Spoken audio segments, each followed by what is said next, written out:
delighted to say that the presidential candidate of the Labour Party, Peter Obi, joins me now in the studio. Thank you so much for being here. Thank you for inviting me. Long day for you then? Very long day, starting out day, having to go to Jos and then coming back from Jos. Very long day. Well, we appreciate your tenacity and the fact that in spite of the length of the day, you made it as you promised you would. Help us reimagine Nigeria if you win. What will this country be like under your watch? Well, you've said it. Whoever assumes office next year as the president of Nigeria will be faced with an array of daunting tasks that he needs to deal with. At times looking so insolvable or huge that it can even scare you. But like I said, as difficult as it looks, it is not insolvable. There's quite number of areas to start with. And for me, the number one thing is security. Security today is impacting on virtually all facets of the country. It's impacting the most, what I can call the most important area you need to deal with ordinarily, your economy. Economy is in a bad shape.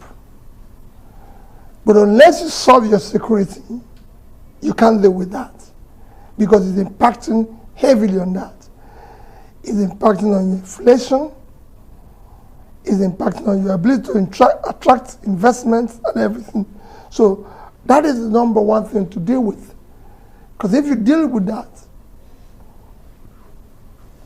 you can then start dealing with the other issues, which includes dealing with ensuring there's rule of law, under which you have corruption, law and order, bringing about a regulated environment that can attract investment. And then you move on to other things, dealing with the issue of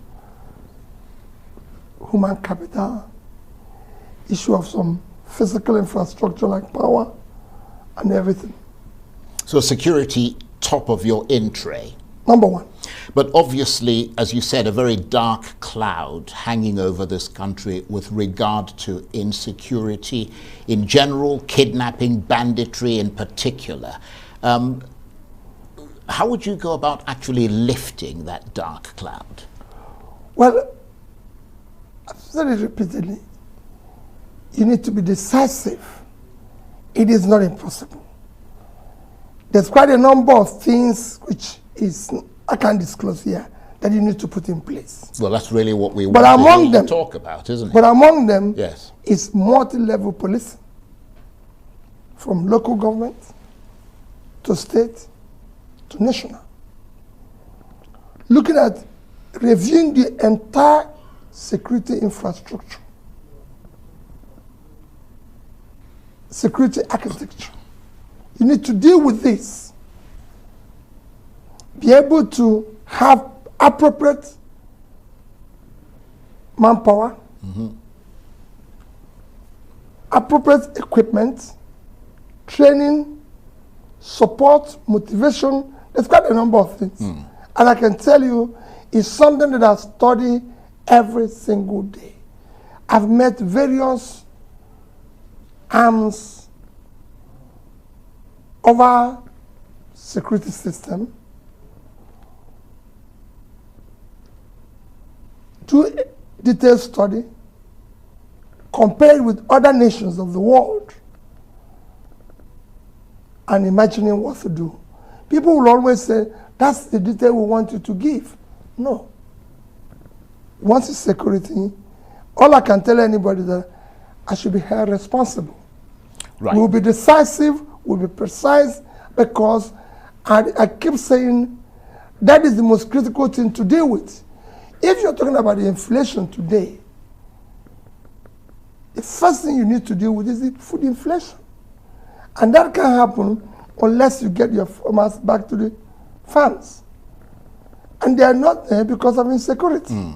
So you need to get them back, support them with implements and what they require to grow more foods. Your biggest physical asset today is the vast land in the north, which you need to cultivate. I just came back from Jos. We ordinarily, if things were working today, we should have a factory for chips, especially now that you have fast foods all over the place. Because you can grow potatoes there and everything.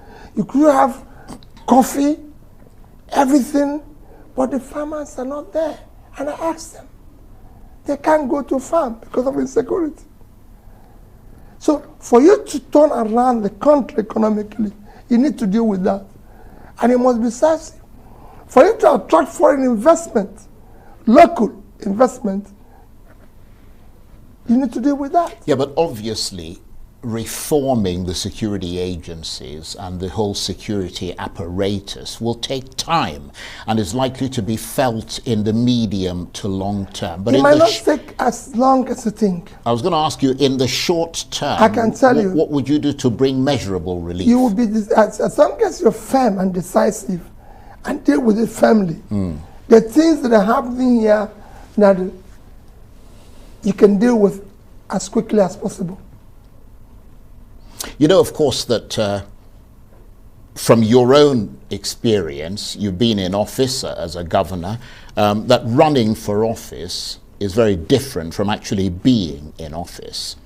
Because if you win, that's when it really hits you, and that's when you ask yourself what you got yourself into in a country where victory has so many variables and so many implications. How would you hit the ground running? What would your entree look like? You've talked about security, you've talked about the economy. What else? Agree and disagree, because I've been in it. This is the time to learn. This is time to ask questions. This is time to listen about what you need to do when you get into office. Getting into office and start saying what you saw when you got in, I think it's not the right thing. No, I think what I mean... So when you get in there, yes, you should already have an idea, a belief of what you want to do. yes. I've been there before. But then when you get in, the picture is often different. No, when you not much. Right. It might be, but a little bit. Right, okay. Because you have taken time to say, well, listen, I'm going to do this. I'm going to do this. I'm going to do this. That was why when I started in my previous experience, I hit the ground running from day one. And that was why I was impeached within 6 months, because people saw things change very quickly. Yeah, but that's exactly what people want to hear about, how you're going to balance the promises you make in the campaign about all the things you're going to deal with, and, you know, what your strategy is going to be when you get in. What I can assure you is that, and I say it, I should be held responsible. And wherever I talk now and I say, people, I want you to put on tape. I'm not talking to a spokesperson. I'm talking to you directly. So you know that I'm going to do this. And you can go and ask questions in my previous engagement or involvement, whether what I say. So what we're going to see now is that all of us are going to say the same thing. All of us are going to promise the same thing. 18 of us. It is a question of who can we trust? Who can we believe? Can we look back and say, what this person said in the past, did he or she accomplish that? Or even attempt to? You might not achieve 100% result, but people will see 100% effort. And I can tell you, you can do it from day one. And are you prepared for the other outcome, the possibility that you might come tantalizingly close but still lose? Well, it's an election. It's like going into a match. I'm there to win. And that is my commitment. And I don't think I'll lose. Because there's quite a lot, and even, I don't think even God will allow me to lose, because he knows the suffering of the youths and young people in Nigeria. But on a practical level, if you end up not winning an outright majority in this election, which is possible, possibly even probable, because a lot of the polls are predicting a very close election, what would your next move be? Well, I won't say what my next move will be, because I think I'll win.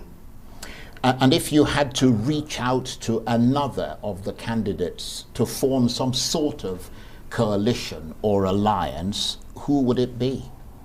Well, I won't say that at this stage. The most important thing for me is that I think I'll win, because they need to start solving the problem of Nigeria. Right, but in terms of ideology, if there is any such thing in Nigerian politics and practice, what are the differences between you and Atiku Abubakar of the PDP, for instance? I mean, you both belonged to the PDP before you left the party, and you were, of course, his running mate in 2019. I mean, so presumably you share some similarity in terms of your political philosophy and approach. Why should Nigerians choose you in preference to him? Well, first let me tell you, I said it before, there's no different ideology between all of us who are running. Our politics has not matured where you have different ideologies and different beliefs and everything. We are at what you can call developmental level. So there's not much difference. What we are competing today, or what Nigerians need a choice before them, of all these people promising the same thing, who can we trust? So what we're selling now is trust. Right. I understand that. And what we're selling now is character. Did you not trust him when you were his running mate? No, I did. I did. That was yesterday. That was the past. So I'm still asking. So for me, the past is gone. Right. We're dealing with the future, things that have gotten worse. And at this stage, I think I can solve the problem. Right. I don't want to go to the past. Okay, and the reason they would choose you in preference to him is because you're more trustworthy than he is. Is that what you're saying? No, in preference to all others. Right, including himself. That I believe that I'm the most qualified. Right. Now let's move away from that and talk about the issue of things like fuel subsidies, which are clearly a huge drain on resources which can be used for the development of Nigeria, which we all know those fuel subsidies are simply unsustainable. Would you have the political will to remove fuel subsidies if you became president and risk the wrath of the very powerful unions that are a big part of your Labour Party? Everybody saw listen to my speech at the Lagos Chamber of Commerce. First subsidy, if you haven't heard it, let me repeat, is organized crime. 50% of it is corruption. And you can deal with it day one. The other 50% is for you to deal with it where you remove it, but you must offer an alternative. Another alternative is, what are you going to replace using the same resources? Nigerians are not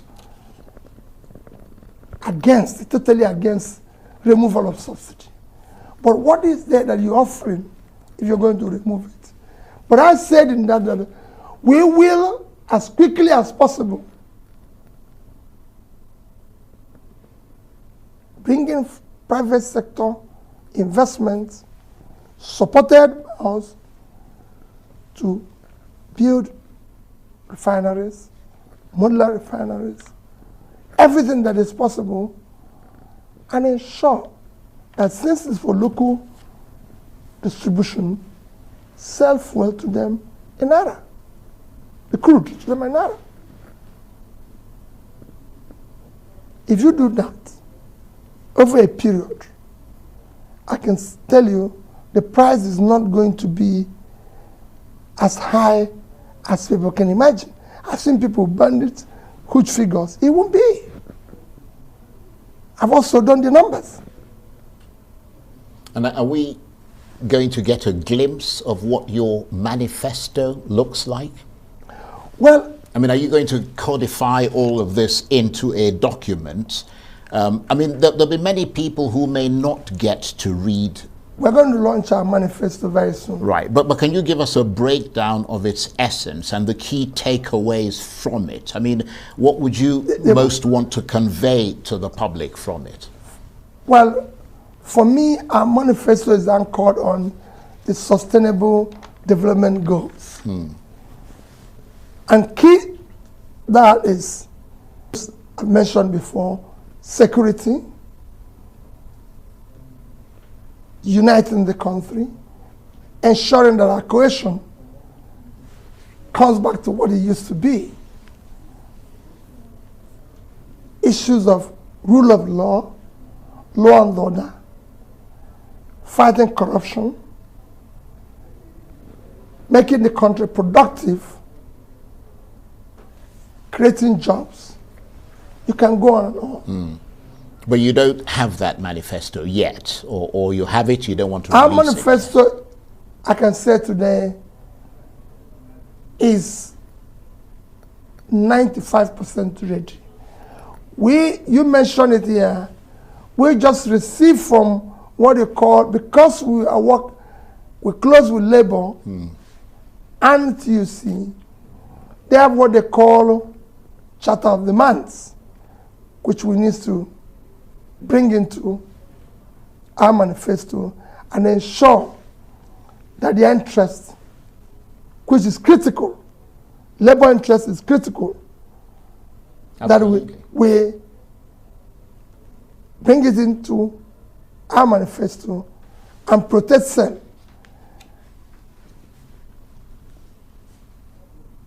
Right, and let me move into the foreign policy area, which is obviously critical for you because you're going to be working within the international community. What shape is that going to take if you became president? Everything from starting from the regions, your commitment to ECOWAS, to the Africa Continental Free Trade Area, which Nigeria seemed reluctant at the outset to sign and ratify, partly as a result of labor unions. How would you qualify your commitment to something like that? First is that our foreign policy will remain Africa focused. It is critical, but what is important is that we have to deal with domestic issues. You need to bring about and turn around your domestic situation, make it robust and economically viable in order to be able to earn your respect internationally. As for issues of being involved with the Africa Free Trade and everything, Nigeria is signatory to it. I remain committed to it. Labour is not against it. Labour is against it because you're not productive. If you put in place what will make Nigeria productive, it is actually to our advantage. Where will anybody want to invest in Africa if not Nigeria? Because you have the biggest market.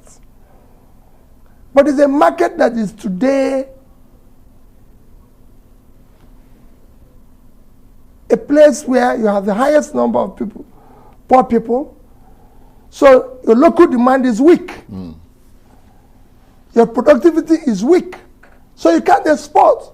So you become we're uncompetitive. And that is the fear, because if you open up your borders, everybody's going to throw in, and you have nothing to sell to them. In the reality, we should be the one embracing that. So for me, by the time you move Nigeria from consumption to production, if we start cultivating our vast land in the north, Charles, where are we going to be exporting it to? Africa first. If we start turning around our manufacturing sector, where are we going to sell it? Africa first. So it is what we need to do is to, quickly as possible, put our economy in order, which will create huge jobs. And we're going to sell the products to Africa. And of course, an essential part of putting that economy in order is dealing with the rising debt crisis that this country is facing. How are you going to cope with that? That's going to hamstring you if you come into office. Yes. I've always said there's no problem with debts.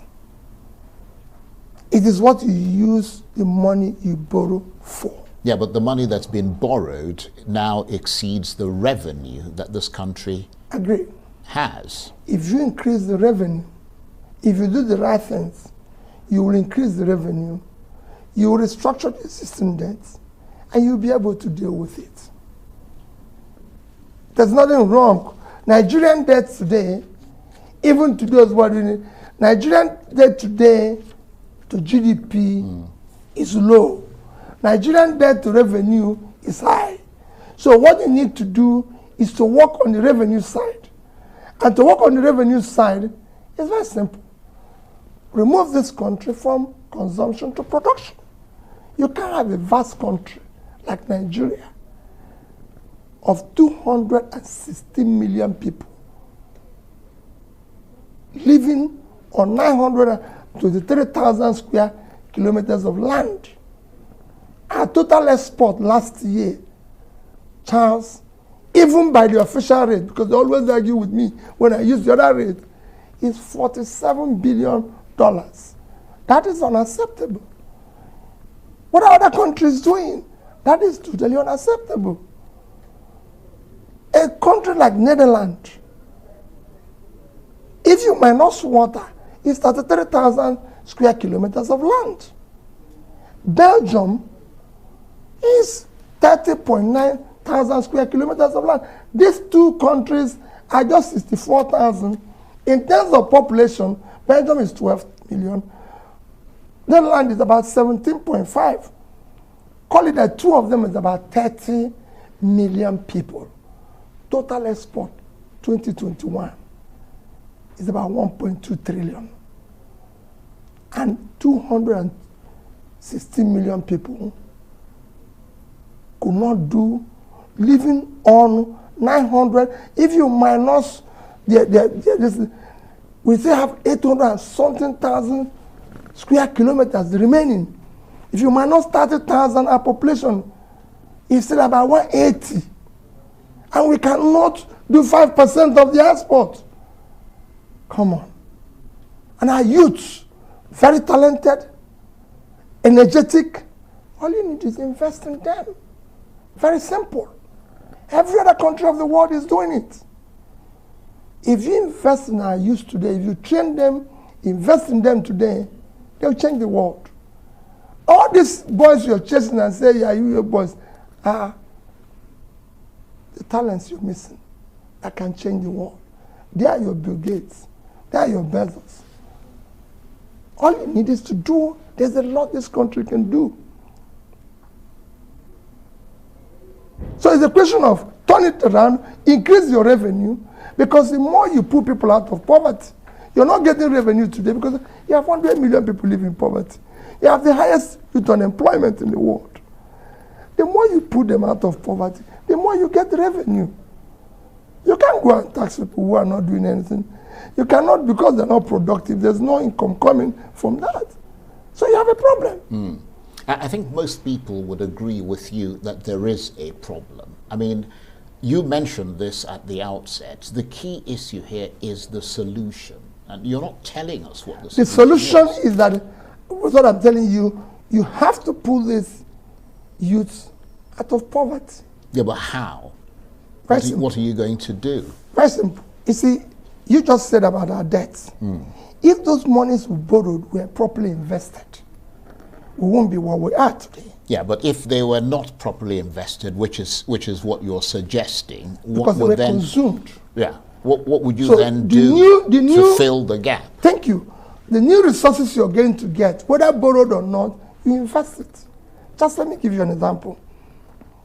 If I read a news recently which says Nigeria in the past 20 years have borrowed 225 trillion naira over the past 20 years. Let's say it's 200 trillion, which if you divide by 500, will give you about $400 billion, if I'm right. Tony Elumelu, his foundation, ND, told in this hotel, during a symposium or one of his events, said that for every $5,000 they gave out to an entrepreneur, young fellow, after 1 year, he or she creates 20 jobs. After 1 year.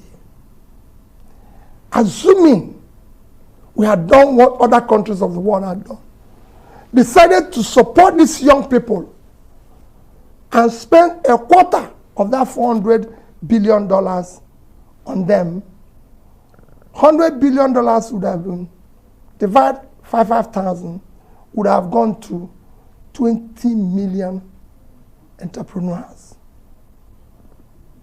Assuming they created a quarter of the job, just a quarter of the job she said they will create if they give them 5,000.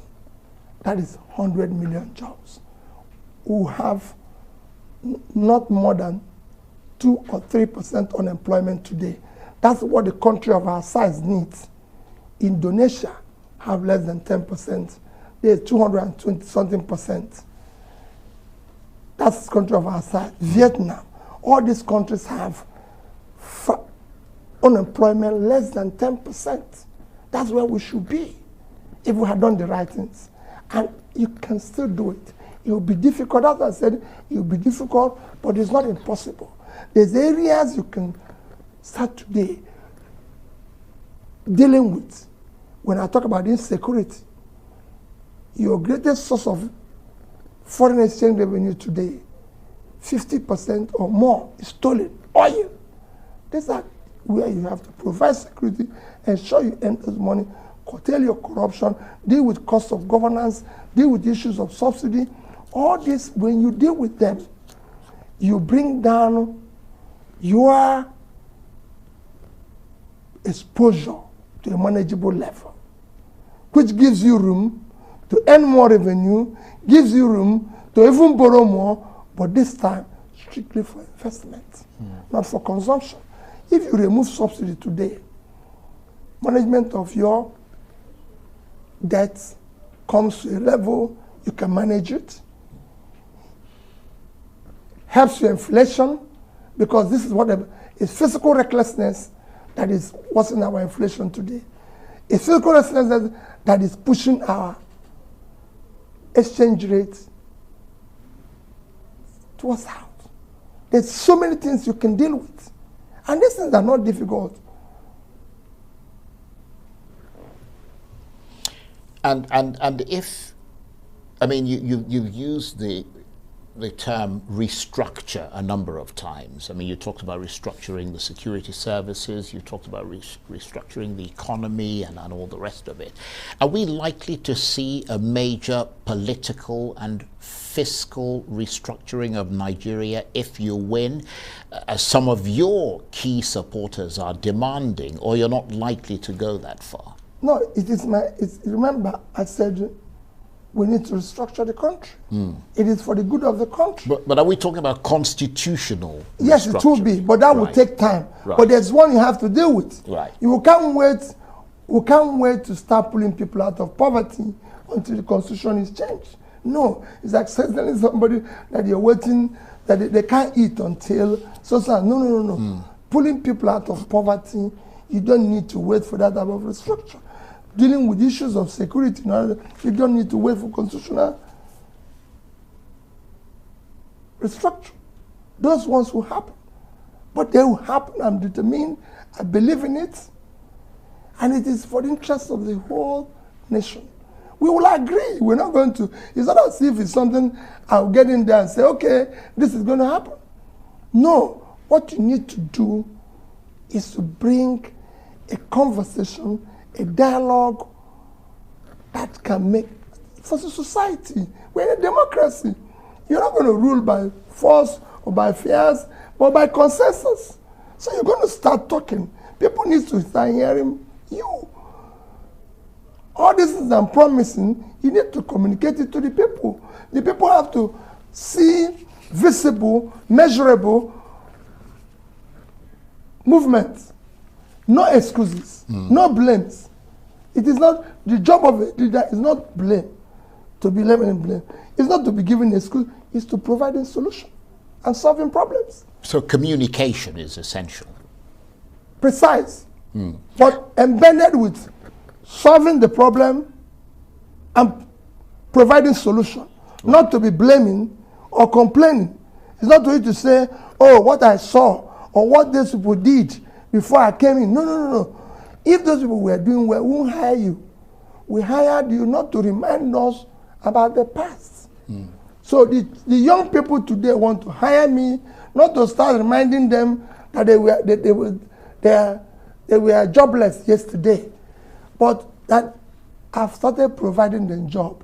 We are now at 35% unemployment, 55% youth unemployment. So the next time I'm talking to them and telling them, yes, we've now gone down to 40, 45, we're going down to 45, 40, 35. That's what they want to hear. Not to remind them about the past, not to give them an excuse why it wouldn't happen.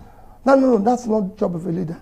And you talked about this new Nigeria that you envision, where communication is an essential part of it, bringing all the disparate elements together so we can sit at a table and talk. Would you, for instance, be prepared to sit down and negotiate with militants and, and bandits and terrorists? No. Let me say, everybody, those who are agitating, those who are disagreeing, you first start by dialogue. You first start by discussing. No matter who, I will discuss with everybody so that you know when to draw a line and say, well, listen, we've tried to use this, we've tried to use it, it's not working. And that's it. So as a short-term stopgap measure for dealing with insecurity, you would sit down with bandits and terrorists? If bandits are not among the people I'm going to discuss, bandits are bandits. So you're going to hit them with a hammer? That would be what I'm going to do with them, but I'm going to deal with it decisively. Right. Those who want to be discussed with will be discussed with. Those who are agitating, those who feel unhappy, those who are not this, my job is to bring them to the table. You're a leader. You must listen. You must learn. You must dialogue. That's why you're there. And you must communicate to the people. That's why they hired you. I like the word hired. Yes. That's an important word. That's what we're doing now. We're trying to hire the new CEO of the enterprise called Nigeria. So everybody now has to come with a CV and say, this is what I can do. And you have to communicate it to the people. Like I said, I'm saying it to them directly. Not to proxy, not to spokesperson. So they can take notes of what I say. I will do. And when I get in there, see it visibly, measure it. And of course, in the process of talking directly to those people, as you put your CV to them and they interview you for the job, they will need to know about yourself. I mean, you're one of the front runners and one of the main players in this election. Who is Peter Obi? Just know me. Just well, not me, for the audience. My name is Peter Obi. I thought so. Everybody knows. My date of birth is known. They know where I was born. I was born in Onitsha. I was born, everybody knows where even I was born. In a place they call Waterside Hospital. It's known everywhere. I went to a school beside the Waterside called Santa Maria and St. Augustine, Mobanam. And I went to the Christ in College. I think I went to the same secondary school as you. I was there very briefly, yes, for a year. So that's it. So at least you know that I went there. Everybody knows the secondary school I went to. And then from there I went to University of Nigeria, Nsukka. Everybody that was in Nsukka when I was there, at least one word or the other, know there was somebody called Peter Obi in the university. And I left there and I've been part of other schools like Oxford, Cambridge, and everything. So this is me. I'm married. I have 2 kids, 2 graduates, 1 girl, 1 boy. Happily married, everything, and that's it. And talk to us about your route into politics and public service. Was that always an area of interest for you? Was that always what you had in mind when you started your professional career? I don't know how I got involved with that chance. Everybody knows my career. I was a trader, I was a businessman. I'm a wealth creator. I'm somebody who likes. I love trading. I love business. It's something I do every day, even till today. I like saying, okay, well, listen, if we do this, this is going to, and that's what I do. I consult and advise people today. But obviously, I can't do it again because I found out that the public space needs more people of character, integrity, competence, capacity, commitment to do the right thing. Because if you get it, you deal with one of the greatest problems of this country today. It's corruption. So when you're talking about where are you going to get the money, if you reduce the money people are stealing, if you reduce waste, you're going to deal with it. Charles, we're the only OPEC country that is not producing our quota, apart from Venezuela. Because of what? They have sanctions. In our own, is because of stealing, because of all sorts of things. And you know that nobody can steal oil unless you are powerful or you're involved with government. And I can tell you, look at the laws. In July alone, out of 1.8 million barrels we allowed daily, we could only do 1,083,000, losing 717 per day. A country that needs every $1, $1 dime, we need it. We're losing 717. Multiply with 31 days, Charles is 22,227,000 barrels in July. And an average of $110,000, we lost $2,445,000,000. That's what we lost. In August, it was even worse. 975 barrels a day. We were losing 825. Multiplied by 31 days, about 25 million barrels. An average in August was about 100. So you lost $2.5 billion in August. It can't go on this way. So what are you going to do about corruption then? I mean, beyond plugging the holes, will you be arresting people, prosecuting them? Charles, first is that I'm not going to do well on yesterday. Yesterday is gone. I've said it before. You can't shut your shop and be chasing thieves. Because by the time you come back, goods have expired, you've lost customers, so you're in a worse situation. So we're going to deal with it from the day I start. Charles, I said all of us are going to say the same thing. But how do you know, evaluate us based on issue we're discussing? Corruption. How did the person manage the last opportunity where he serves? The measure of corruption perception index today is one thing. How you manage public resource. So if you're a governor, includes allocation of land. Did you allocate all of them to yourself, to your wife and your family? Appointments. How did you do the appointments? Physical management of funds and everything. Charles, go to Anambra State. If you see one land of Anambra State government allocated to P2B, directly or indirectly, come out, stop contesting. Go to Anambra State and see whether there's anybody related to me that will serve as a commissioner. Come, I will stop. I can go on and on. Of course, you know how I manage their money. Anybody can accuse me of anything, but Charles, I left in 3 banks in Nigeria. I didn't say one.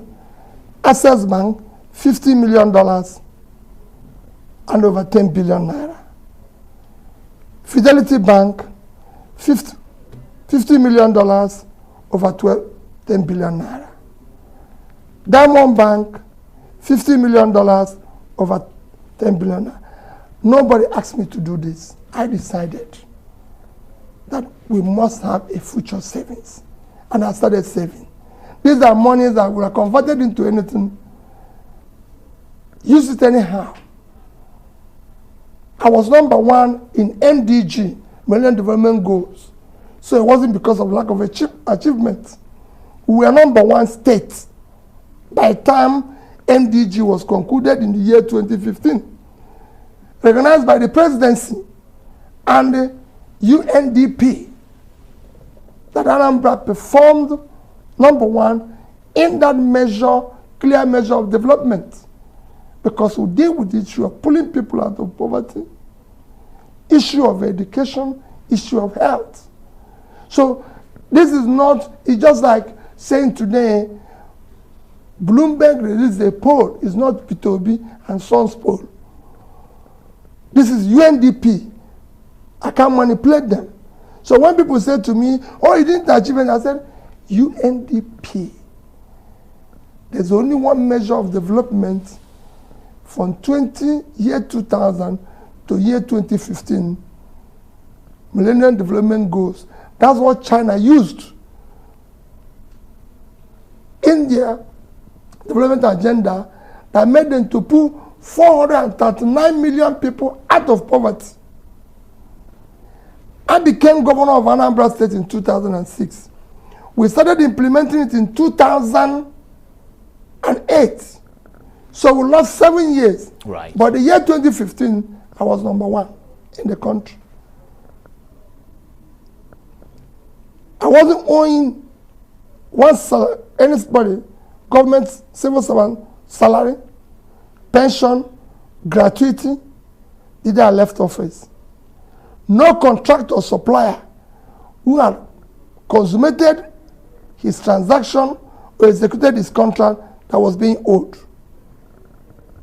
And I left equivalent, as I then, 75 billion naira of $500 million. Until today, Anambra has not paid me 1 naira as entitlement since I left office. So go and check. That is, why am I saying this? If you say you're going to manage corruption, let's see how you manage the last one. Right. Okay. Well, so we can trust you. They said penny wise, Pound foolish. Well, I'm So if you sure, can manage a penny, we can give you a pound. yes, I'm sure this is going to come up again and again, because obviously we've entered the campaign season now. But I want to tell you that I'm enormously grateful to you for taking the time to come and talk to us and to the millions of people who are watching you tonight. You had a very long day, but you kept your word and you came here, and we're very grateful for that. Thank you very much indeed. Thank you for having me. Thank you.